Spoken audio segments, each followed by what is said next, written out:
오늘은 그리스도의 복음에 합당하게라는 제목으로 우리 하나님 말씀 함께 나누도록 하겠습니다. 그리스도인들이 쓰는 그 교회 용어들이 있는데 또 성경적인 용어들이 있는데 쓰기는 많이 쓰는데 무슨 뜻인지 모르고 쓰는 말들 많습니다. 뭐 거룩이라든가 영광이라든가 이렇게 많이 쓰는데 영광이 뭡니까 물어보면 할 말이 없어요. 사실 거룩이라는 말조차도 정확하게 거룩이 뭔가 이런 것도 제대로 정의를 못 내리죠. 또 신약에서 쓰는 그 말 중에 대표적인 말이 이제 복음이라는 말이 있는데 그 복음주의라는 말도 있고 복음이라는 말도 있습니다.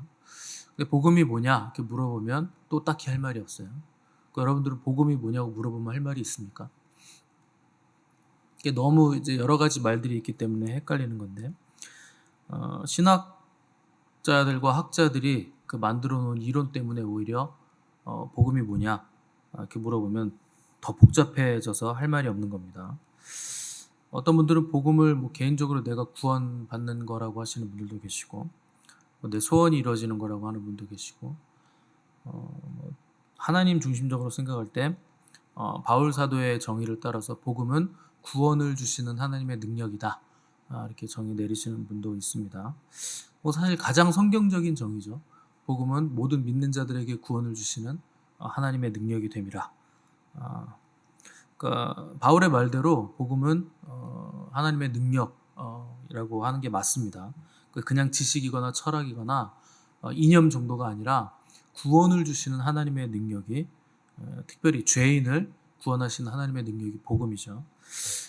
바울 사도의 정의 안에서 조금 더 복음을 좁혀서 정의를 내려보자면 십자가와 부활과 재림 이 복음이다 이렇게 정의 내릴 수 있습니다. 그러면 이 복음의 중심에 누가 있느냐? 예수 그리스도가 있는 거예요. 그래서 복음을 흔히 우리가 예수 그리스도의 복음이다 이렇게 얘기하기도 하는 거죠. 그래서 복음이란 그리스도께서 행하시고 이루시고 이루실 사건 그것이 복음이기 때문에 딱 한 단어로 복음을 정의 내리면 예수 그리스도 이렇게 정의 내릴 수도 있는 거죠. 그래서 우리가 복음으로 구원을 받아서 예수 그리스도의 사람들이 됐기 때문에 그 예수 그리스도를 닮고 예수 그리스도를 따라가는 사람들을 우리가 그리스도인이라 이렇게 부르는 겁니다. 우리가 지금 빌립보서를 보고 있는데 이 빌립보라는 도시는 그 로마의 속국이었습니다. 로마가 세계를 제패하던 시절에 그 로마 시민들은 굉장한 특권을 가지고 있었는데 역사가들의 기록에 의하면 로마 시민들은 일하지 않고도 먹고 살았습니다.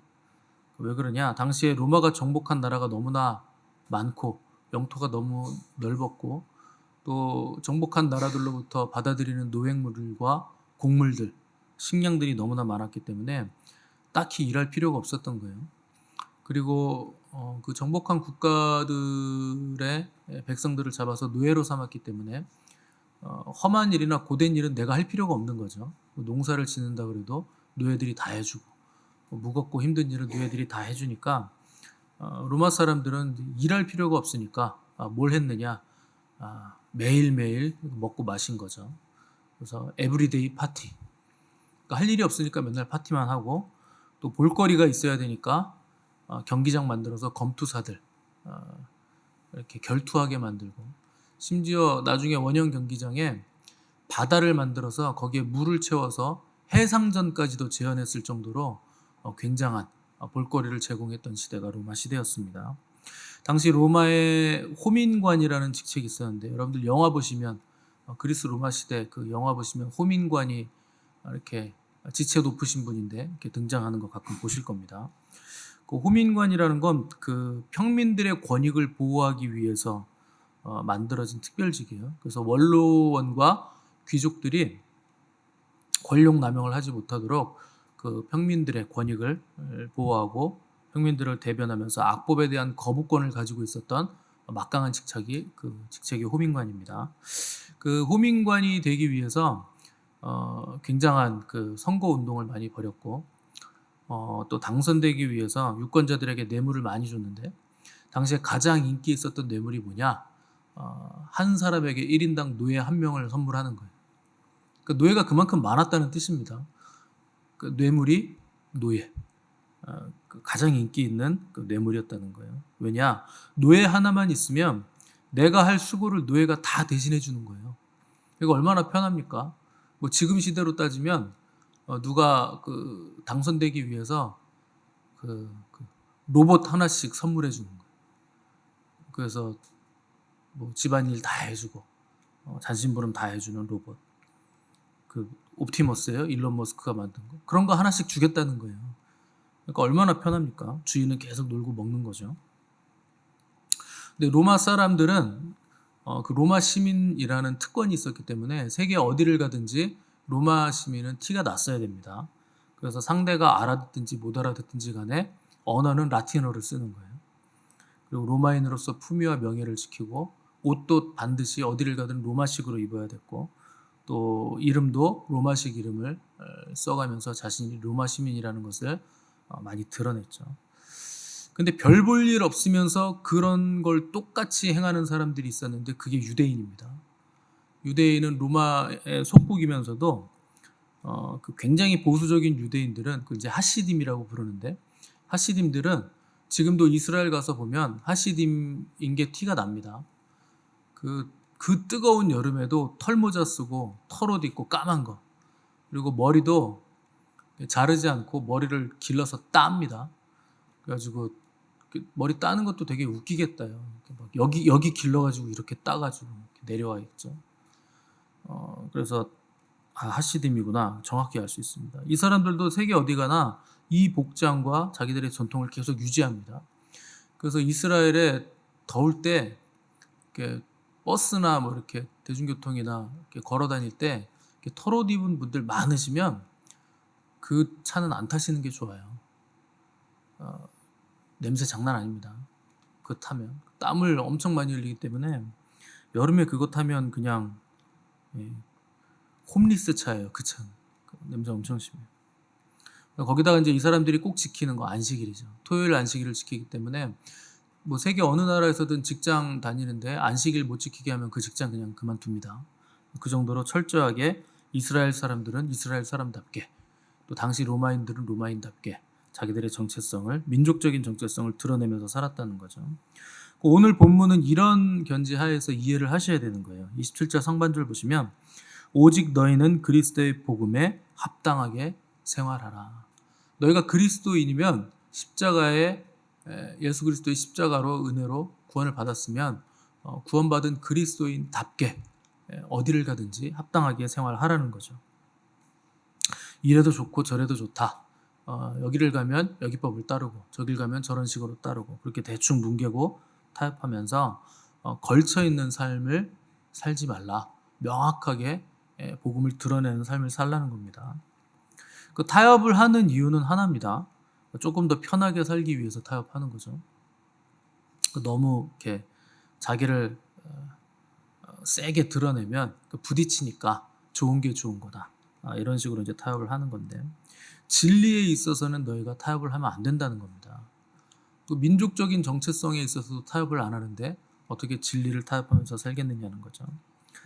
그래서 편하게 살려고 타협하는 사람은 하나님을 만나기가 어렵습니다. 실제로 그래요.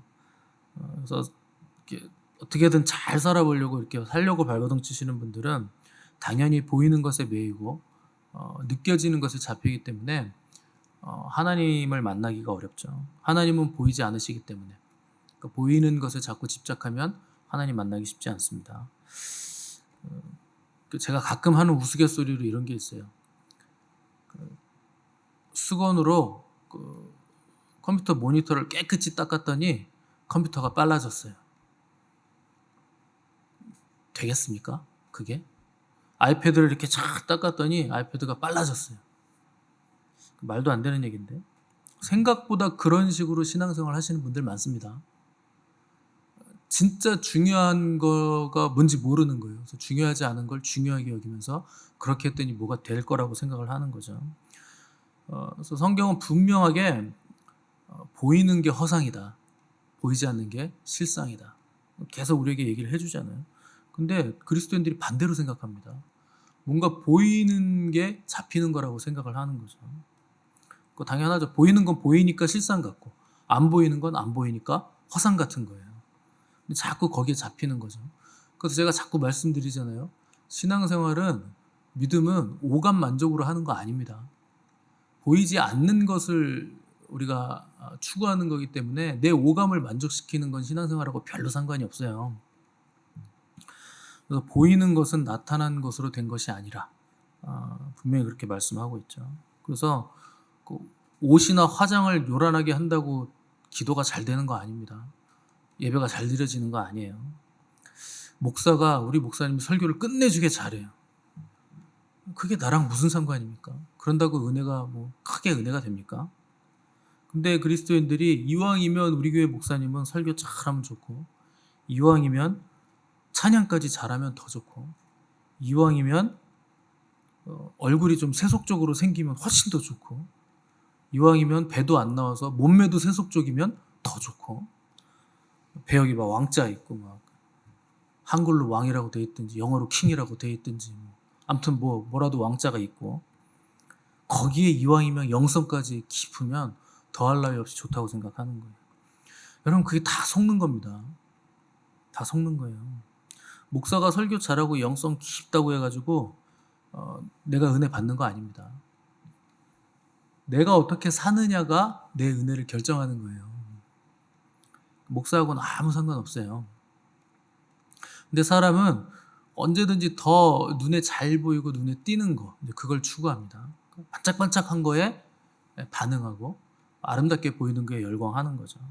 그러니까 잠시도 혼자 있지 못하고 안 보이고 안 들리면 답답하죠. 그래서 TV도 켜고 컴퓨터도 켜고 스마트폰 화면도 들여봐야 되고 그러는 거죠. 그런데 하나님은 우리를 위해서 예비하신 것은 눈으로 보지 못하고 귀로 듣지 못하고 사람의 마음으로 생각하지 못한 것.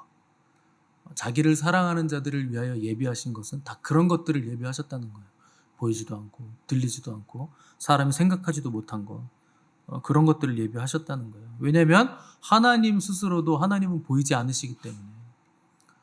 여러분, 하나님은 지성소에 계십니다. 환한데 안 계세요. 태양빛이 환하게 비치는 뜰에도 안 계시고 메노라 그 등잔대에 촛불이 밝히는 성소에도 안 계세요. 하나님은 캄캄한 지성소, 보이지 않는 거기에 계십니다. 그래서 뭐가 잘 되고 밝고 환한 사람보다 잘 안 되고 힘들고 캄캄한 인생들이 하나님을 잘 만나는 거예요. 깜깜하니까 하나님 만나기가 쉬운 거예요. 그래서 어렵고 힘들수록 하나님 만나기엔 더할 나위 없이 좋은 기회죠. 그래서 여러분, 지금 어렵고 힘든 분들은 힘써서 여러분 주님을 부르시기 바랍니다. 그 주님 만나기 좋은 기회인 거예요. 과거를 생각해 보세요. 여러분들이 하나님을 만났을 때를 생각을 해보세요. 뭐가 잘 되고 밝고 화창하고 막 다 형통하고 이렇게 더할 나위 없이 행복할 수가 없다. 그럴 때 하나님 만나신 분 계십니까? 되게 그럴 때 하나님 찾지도 않습니다. 잘 되면 왜 하나님을 찾습니까? 안 되고 캄캄하고 절망적이고 이놈의 인생, 내 인생은 왜 이런가? 이놈의 몸뚱이는 왜 맨날 아침에 일어나면 아픈가? 뭐 이런 식으로 캄캄해야 그때 하나님 찾는 거예요. 하나님 저 좀 안 아프게 해주세요.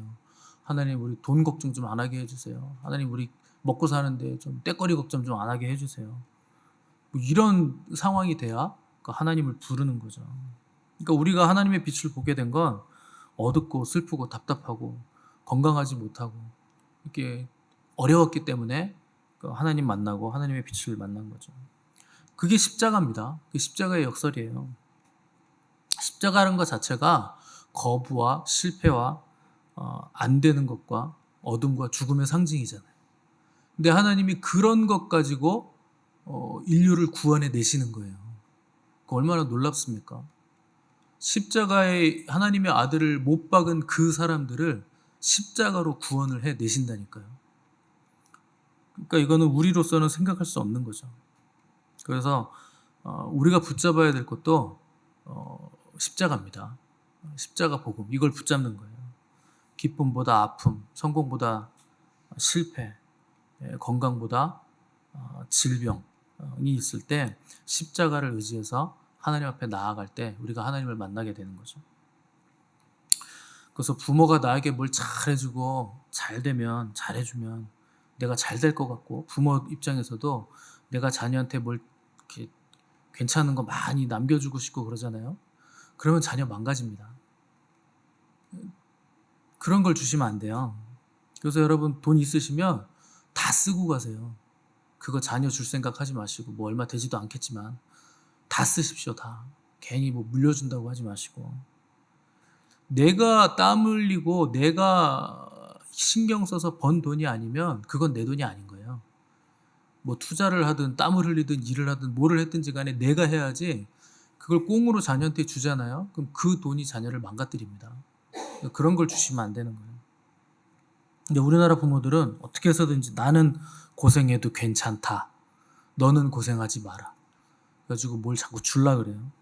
돈도 주고 자리도 주고 명예도 주고, 뭐 억지로 막 그냥 갖다 그냥 뒤 엎으려고 그러죠. 그 대형교회 목사들이 말년에 항상 왜 안 좋은 줄 아십니까? 자식한테 그 자리 주고 싶어서 그래요. 항상 훌륭했던 목사님들도 마지막에 발목 잡히는 게 뭐냐면 자식의 발목 잡혀요. 그래가지고 그 자리 어떻게든 자식한테 주려고 잔머리를 얼마나 쓰는지 몰라요. 물론 자식이 부모만큼 훌륭하게 목회 잘하고 영성이 깊어가지고 모든 성도들이 아이고 그분이 오시면 좋겠다 이렇게 찬성하면 너무 좋은 거죠. 그러면 너무 좋은 거죠.